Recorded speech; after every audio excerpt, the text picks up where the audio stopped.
제22대 국회의원 총선거 그 긴 레이스가 막을 내렸습니다. 더불어민주당과 민주연합이 170여 석, 국민의힘과 국민의미래 합쳐서 114억에 못 미치는 의석수. 조국 신당까지 합하면 범야권 180석이 넘는 야권의 압승으로 결과가 나왔습니다. 그런데요, 이 수치가 출구조사 결과와는 약간 차이가 있습니다. 출구조사상으로는 여당이 개헌 저지선을 지켜내기 힘들 것으로 나왔거든요. 실제 결과와 왜 이렇게 차이가 났을까요? 여론조사와 출구조사 결과, 그리고 실제 총선 개표 결과와는 어떻게 비교해 볼 수 있을지 윤희용 오피니언 라이브 여론분석센터장 전화 연결해 이야기 나눠보겠습니다. 센터장님, 안녕하세요. 예, 안녕하십니까? 예, 어떻게 밤새 잠은 주무셨나요? 새벽까지 개표 방송 참여하느라고 저도 한 3시간 정도 눈을 붙였습니다. 예, 3시간 주무셨군요. 전 한숨도 못 잤는데요. 네, 고생 많으셨습니다. 아유, 아닙니다. 정말 잠도 못 주무시고 아침 내내 아마 많이 바쁘셨을 것 같습니다. 네, 아침에도 또 요청이 있어서요. 그러니까요. 저희도 좀 센터장님께 여쭤보고 싶은 게 많아가지고 이렇게 네. 연결을 하게 됐는데요. 일단 가장 궁금한 건요. 출구조사 결과랑 실제 결과가 왜 이렇게 차이가 났는지 이게 궁금하거든요. 예. 그래서 사실 출구조사는 정확도가 사실 높은 편입니다. 왜냐하면 여론조사는 투표에 참여하지 않을 사람들도 포함된 것인데 비해서 출구조사는 선거 결과는 이제 선거에 참여한 사람들만의 여론인 것이니까 출구조사는 투표한 사람들만 대상으로 해서 나온 것이어서 정확도는 상당히 높은 편이라고 할 수 있는데 많이 언급이 됐습니다만은 이번 선거에서 사전 투표가 30%를 넘어서면서 거의 이제 절반 가까운 유권자들이 본투표 대신에 사전투표를 사용하는 흐름들을 강화되면서 이 표심이 사전투표에서는 출구조사를 할 수가 없습니다. 규정상. 그래서 사전투표의 표심을 알기 위해서는 그 출구조사하는 팀들에서 전화조사를 통해서 전화해서 사전투표 참여했습니까?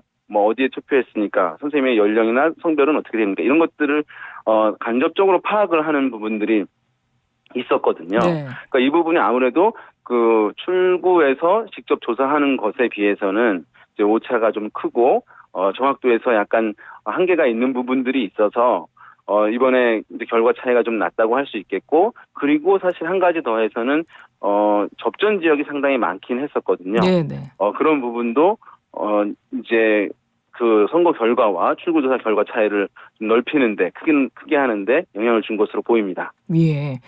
그런데 대선 같은 경우는 지난 대선에서는 출구조사가 소수점까지도 꽤 정확한 편으로 나왔었던 것 같은데 이번에는 총선은 그것보다는 좀 많이 빗나간 부분이 좀 있어가지고 약간 역대로 사실은 출구조사는 이 총선은 출구조사의 무덤이다라고 한 편이 있는데요. 대선은 전국이 하나의 선거구입니다. 그래서 하나만 판단을 하면 되기 때문에 전국적으로 이제 대표성이 있는 표본을 구성하면 사실 그 결과를 맞추는 것은 상대적으로 수월한 부분이 있고, 그러니까 지방선거가 있는데 지방선거도 광역자치단체 장 중심으로 예측을 합니다. 그래서 그거는 17개의 광역자치단체가 있거든요. 네네. 그것도 사실은 그런 대로 할 만한 것인데 총선은 254개 지역을 전체적으로 해야 되는 상황이다 보니까 거기에서 사실은 재선과 지방선거에 비해서 난이도가 상당히 높은 그 흐름들이 있을 수밖에 없는 측면이 있었던 것 같습니다. 네, 출구조사라는 것이 투표소에서 투표를 막 마치고 나온 유권자들을 대상으로 이렇게 설문을 해서 직접 물어서 하는 것이지 않습니까? 맞습니다. 예, 그래서 사실은 대답하는 사람이 정확하게 이야기를 해주는 경우도 있겠지만 대답을 안 하거나 다른 걸로 대답을 하거나 이런 경우도 있을 것 같아요. 그런 것은 사실 어떠한 조사에서도 나타날 수 있는 이제 요인이긴 하거든요. 예, 출구조사에서만 그런 것은 그렇죠. 아니고. 이걸 왜 여쭤봤냐면, 예, 말씀하세요. 예, 다만 이제 그것에 참여하는 것의 의미를 충분하게 응답자에게 알려줍니다. 이것이 정확하게 예측조사를 하기 위한 것이고, 어디 정당에 유불리를 가져오는 것은 아니기 때문에 솔직하게 응답을 해달라고 하는 부분에서 한계는 있을 수는 있지만 그래도 참여하는 유권자들, 그 응답자들에 대한 신뢰, 이것이 같이 결합되어 있어야 되는 부분이기 때문에 그분 논란은 100% 그것을 이제 제어할 수는 없겠습니다만은 어쩔 수 없이 그것을 또 믿고 할 수밖에 없는 측면이 있습니다. 그래서 혹시 샤이 보수가 있긴 있었던 거 아닐까 이런 분석도 나오는 것 같긴 해요. 그러니까 보수 쪽 이제 투표하신 분들이 혹시 대답을 안 했거나 뭐 이런 영향은 없을까요? 이게 이제 우리가 샤이 얘기를 많이 하는데 예. 이게 공식적인 표현은 아니긴 합니다. 그래서 이제 자기 의사를 당당하게 표출하지 않는 층들을 샤이층이라고 이제 우리가 이름을 부르긴 하는데요. 네. 과거에 이제 영국의 브렉시트 관련, 미국의 이제 트럼프 관련해서 샤이층들을 얘기를 많이 하긴 했습니다. 다만 이제 이것이 약간 잘못 알려진 부분도 있습니다. 사람들이 의견을 표출하지 않는 것, 이것이 뭐 창피하거나 아니면 약간 위압감을 느껴서 의견을 표출하지 않는 부분들 있을 수는 있다고 얘기하는데 사실 그 부분은 현대 사회에서 또 대한민국 같은 경우에 많이 이제 해소가 된 측면이 있어요. 오히려 그것은 그 어떤 정당의 어떤 후보의 지지층의 투표에 참여에 대한 적극성에서 차이가 나기 때문에 그런 샤이 현상 또는 수문표 현상과 같은 것이 결과적으로 나타나게 됩니다. 무슨 얘기냐 하면 A 후보의 지지층이 여론에서는 밀리지만 투표장에는 그 층들이 대거 나가게 되면 기존 여론조사에서는 밀렸지만 실제 그 지지층들은 거의 이제 80% 90% 투표장에 나가고 반대편에 있는 후보의 지지층은 여론조사에서는 앞섰지만 투표 의지가 약해서 투표장에 덜 나가게 되면 선거 결과는 다르게 나올 수 있는 것이거든요. 네. 그런 면에서 일부 지역에서 또는 이제 뭐 한강 벨트 또는 이제 PK 지역 등에서의 보수 정당의 지지층에서의 투표 적극성이 생각보다 제법 높았다. 그럼으로써 이제 출구조사와 격차가 달라지거나 아니면 그 부분에서 선전한 부분이 있다. 이렇게 해석하는 것이 합리적이라고 생각됩니다. 네. 큰 흐름에서는 출구조사 결과 역시 야권의 압승으로 나왔고 실제 결과도 야권의 압승입니다. 그런데 200석은 넘기지 못했거든요. 그래서 네. 범야권이 21대 국회와 지금 비슷한 구성으로 여야가 지금 구성이 됐는데 이거 민심을 어떻게 읽어야 될까요? 이게 만약에 유권자들이 전체적으로 보고 이것을 200석으로 맞출지 또는 180석으로 맞출지를 판단해서 하는 것은 아니잖아요. 네. 개별 지역구에서 투표에 참여했는데 그것에 대한 총합이 또는 결과물이 이제 그 선으로 나와서 그것은 해석의 영역이긴 합니다. 그러니까 어떤 분들은 또는 어떤 언론에서는 대중 유권자들이 과도하게 200석이 돼서 탄핵도 가능하고 이런 것들은 원하지 않았다. 기 때문에 이렇게 적었다. 네네. 또는 패스트트랙만 가능하도록 하기 위해서 이렇게 했다라고 이제 그 분석을 하는 경우들이 있는데 사실은 이제 엄밀하지는 않은 거죠. 왜냐하면 유권자들은 그 생각까지 가지 않고 지역구에서 그냥 충실하게 투표했을 뿐인 것이니까 네네. 그것을 이제 정치적으로 이제 의미 부여를 할 때 이제 하는 것이라고 할 수 있겠고 어쨌든 이제 그럼에도 불구하고 이제 그것에 대한 이제 의미들은 우리가 얘기할 수 있는 것이니까요. 지금 출구조사보다는 어떤 격차가 준 부분이 있습니다. 그럼에도 불구하고 지금의 격차도 매우 이제 큰 것이기 때문에 아마 이제 정부 여당에 대한 국정을 맡았던 정부 여당에 대한 냉정한 평가 기류가 반영이 되었다, 강하게 반영이 되었다라고 볼 수밖에 없는 측면이 있겠고, 그래서 이것은 어쨌든 대통령이 또는 여권에서 이제 국정 기조와 관련해서 야당과 협력을 하고 또는 유권자들 국민들에 대해서 좀 더 소통을 강화하고 하는 흐름들, 기조의 변화를 요구하는 목소리라고 할 수 있거든요. 네. 그것을 이제 보여주는 것이 이제 저는 어떤 성과를 내기 위해서 또는 국정 동력을 일정 부분 이제 다시 확보하기 위해서는 불가피하다라고 볼 수가 있겠고요. 반면에 또 야당 같은 경우에는 이것이 이제 야당을 좋아해서 지지해서만 이 결과가 나온 것은 아니거든요. 그러니까 정부 여당에 대한 평가를 했는데, 냉정한 평가를 했는데 그것에 대한 이제 반사적 효과로 야당이 수혜를 입은 것이라고 할 수가 있습니다. 그 심판의 도구로 활용됐기 때문에 좋은 결과가 나온 것인 만큼 이것이 이제 오만하거나 하는 방향으로 흐르지 않고 어쨌든 필요한 것들은 얘기하고 견제하되 또 협력할 건 협력하는 모습들 이런 것들도 야당으로부터 이제 기대해야 할 사항이라고 할 수 있겠습니다. 예. 센터장님이 가장 마지막까지 유심히 지켜본 지역구나 후보가 있으세요? 예. 이제 분당갑 상당히 주목이 됐던 상황이었거든요.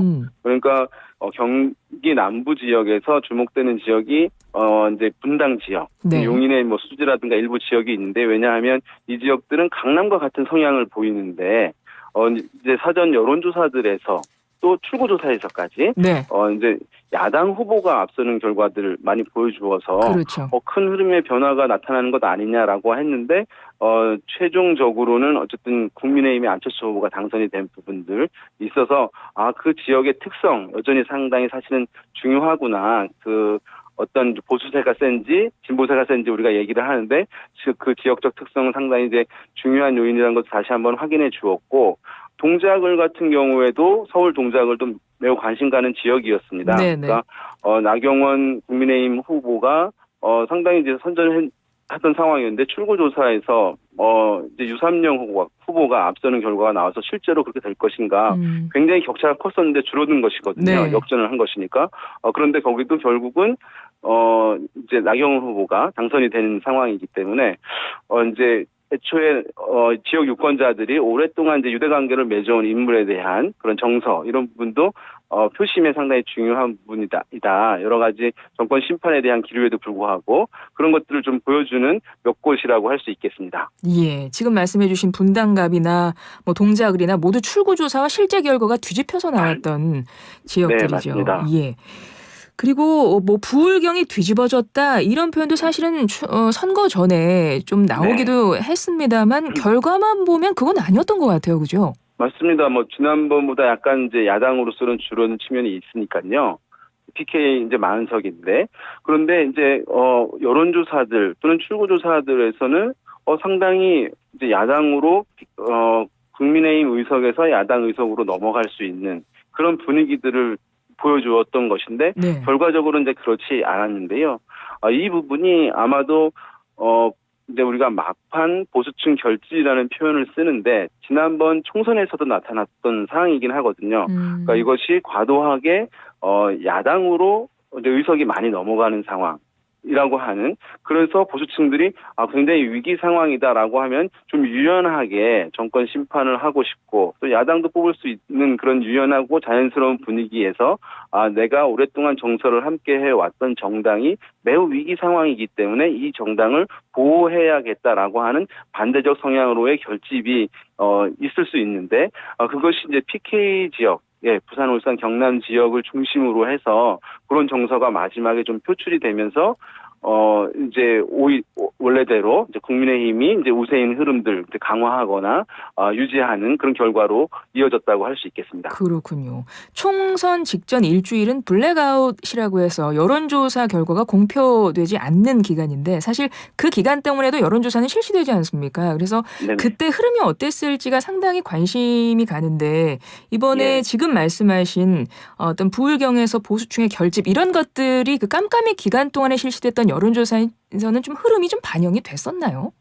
전체적인 어떤 정권 심판, 정권에 대한 견제 정서가 강하게 작동되고 있다고 하는 큰 흐름 자체는 이제 변동이 없었습니다.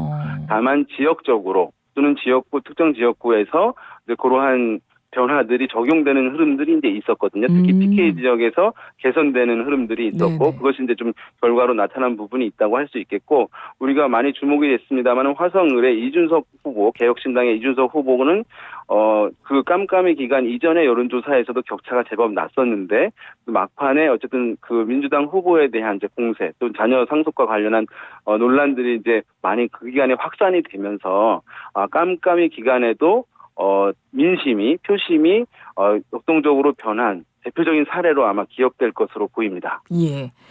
뭐 리얼미터나 한국갤럽, 한국리서치꽃 등 뭐 여론조사 기관들이 이번 총선 관련해서 많은 여론조사들을 실시했고 결과를 발표했었습니다. 총선 결과가 나온 지금 되돌아보면 어떻게 가장 적중률이 높은 기관은 어디였던 것 같으세요? 되게 보면 우리가 개별 조사기관이라기보다는 이제 ARS 조사 결과와 이제 사람 면접원이 하는 이제 전화 면접 조사 결과들이 이제 차이점들이 있어서 어느 게 더 결과에 부합하느냐라고 하는 중요한 논쟁이 있습니다. 그래서 이제 그 업체들을 보면 ARS 방식을 주로 하는지 사람 면접원에 의한 전화 면접 방식을 주로 사용하는지의 차이가 있는데요.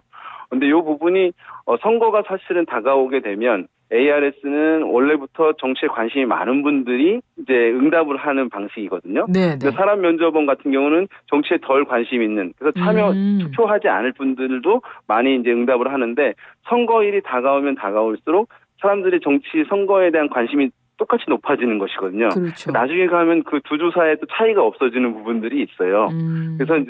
그래서 그 시기에 따라서 이것이 어느 쪽이 어떤 특성을 보인다라고 얘기는 할 수는 있을 텐데 이제 선거 이제 임박해서 치러지는 결과들에서 선거 결과에서 어느 방식이 또는 어느 조사 기관이 더 정확했다 뭐 이렇게 얘기하기는 쉽지 않은 부분이 있고 과거에는 또 조사에서 제일 중요한 것이 그 표본 샘플을 어떻게 생성하느냐가 중요했었거든요. 네. 그래서 각 조사기관의 전문성에 따라서 그것을 기술적으로 생성하는 부분들이 다 달랐는데 최근에는 이제 선관위에서 통신 3사로부터 제공받은 것을 활용을 하는 것들로 대부분 이제 동일해졌습니다.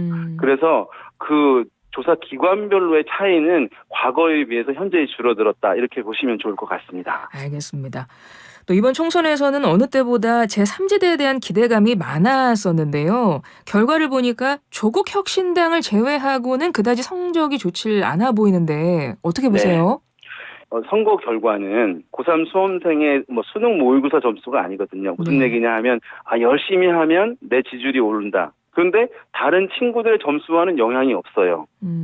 그렇지만 이 선거 관련해서는 내가 지지율을 끌어올린다고 하는 것은 누군가의 지지율이 내려가야 되는 겁니다. 왜냐하면 합이 100%로 정해져 있기 때문에. 그렇죠. 그러니까 제3지대 공간 또는 제3지대의 파이도 정해져 있는 것과 마찬가지거든요. 근데 조국 혁신당이 나타나게 되면서 민주당 성향층도 많이 흡수했지만 제3지대에 있는 성향층들도 대거 사실은 흡수를 하게 되면서 나머지 정당들의 나머지 공간들이 먹을 수 있는 파이 부분이 이제 줄어들게 되어버렸습니다. 네, 그러면서 어떤 굉장히 유의미한 가치 지향을 보여주긴 했습니다만은 그 제3지대의 어떤 지지층 또 지지율 남아있는 공간 자체가 적다 보니까 이제 실제 성과로 이어지지 못하는 그런 결과가 나온 것으로 보입니다. 그리고 또 한 가지는 어쨌든 양당에 대한 이제 비판, 그래서 새로운 정치의 변화를 얘기를 많이 했는데 이번 선거에서는 국민들 또는 유권자들이 그런 이제 양당 기성 정치에 대한 평가나 심판보다는 정부 여당에 대해서 먼저 냉정한 평가를 하고자 하는 기류가 앞섰기 때문에 제3지대에 있는 정당들이 선전을 하지 못하는 데 영향을 준 것으로 보입니다. 알겠습니다. 그럼 끝으로 좀 이번 총선 결과를 보면서 앞으로의 전망을 좀 간략하게 여쭙겠습니다. 네. 이번 총선 이후에 좀 귀추가 주목되는 인물, 한동훈 위원장, 이재명 대표, 조국 대표, 센터장님이 보시기에 어떤 인물인지 또 22대 국회는 어떻게 전망하시는지 끝으로 한 말씀 부탁드릴게요. 네, 이재명 대표도 이제 입지를 견고히 했으니까 주목이 되고, 조국, 혁신당 대표, 조국 대표도 사실은 이제 새롭게 정치권에 등장한 이제 신인인 것이니까, 존재감을 상당히 발휘할 것으로 보이고, 주목되는 것은 여권이 참패했는데 이것을 빠르게 어떻게 복원할 것이냐, 회복할 것이냐가 중요한데요.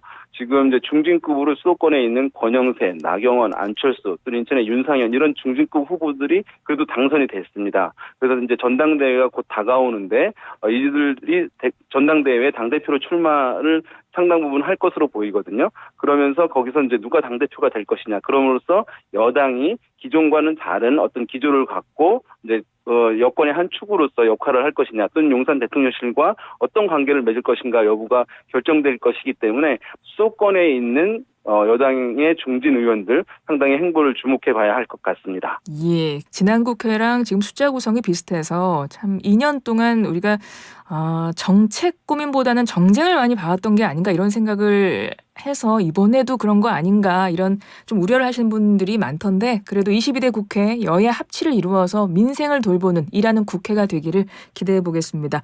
윤희웅 오피니언 라이브 여론분석센터장이었습니다. 센터장님 고맙습니다. 네, 감사합니다.